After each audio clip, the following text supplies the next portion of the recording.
आज की कहानी में हम इस प्रकार चर्चा करना चाहते हैं, जैसे आज के हमारे समाज में किस प्रकार के लोग हैं, किस प्रकार की किस प्रवृत्ति के लोग होते हैं।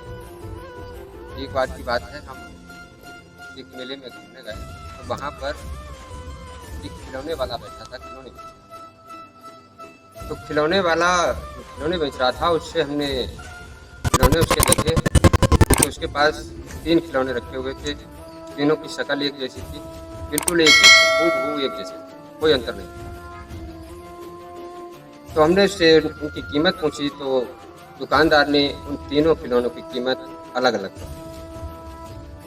तो हमने कहा, भैया ये आपकी कीमत अलग अलग कैसे? मूर्तियाँ तो एक जैसी हैं लेकिन कीमत अलग अलग कैसे? तो उसने बताया, इसका कारण ये है कि एक तीली उठाई उसने और एक ये मूर्ति के कान में डाली, तो तीली उसके डाली कान में, तो तीली दूसरी तरफ निकली। ये अंतर था पहली मूर्ति।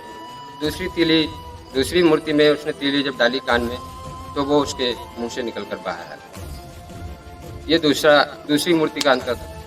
तीसरी मूर्ति में उसने जब तीली डाली तो वो दिमाग के अंदर उसके चली।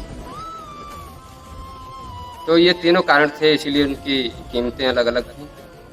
फिर हमने उसका अर्थ भी जानना चाहा उसी दुकानदार से कि भैया इसका मतलब क्या है। तो उसने हमें मतलब कुछ इस प्रकार बताया कि पहली मूर्ति जिसमें आपने तीली डाली है वो इधर डाली और इधर निकल गई। इसका मतलब ये है कि इस प्रकार के लोग हमारे समाज में हैं कि बात को सुनते हैं और निकाल देते हैं, कोई मतलब नहीं है। और दूसरी मूर्ति ये हमें बता रही है कि इसमें तीली कान में डाली और मुंह से निकली। इसका मतलब है कुछ लोग बात को सुनते हैं और मुंह से निकाल देते हैं, कोई मतलब नहीं, बात खत्म। और तीसरी मूर्ति जिसकी सबसे ज़्यादा कीमत है, उसमें तीली कान में डाली, वो उसके दिमाग में चली गई। यानी ये तीसरी प्रवृत्ति के लोग हैं, बात को सुना और अपने मस्तिष्क में फीड कर लिया, अपने दिमाग में फीड कर लिया, वही ज्ञानी हैं, बुद्धिजीवी कहे जाते हैं, इसीलिए इसकी कीमत ज़्यादा है। तो हम लोगों की प्रवृत्ति भी हमारे समाज में इस प्रकार है, वैसी हम लोगों की कीमत है।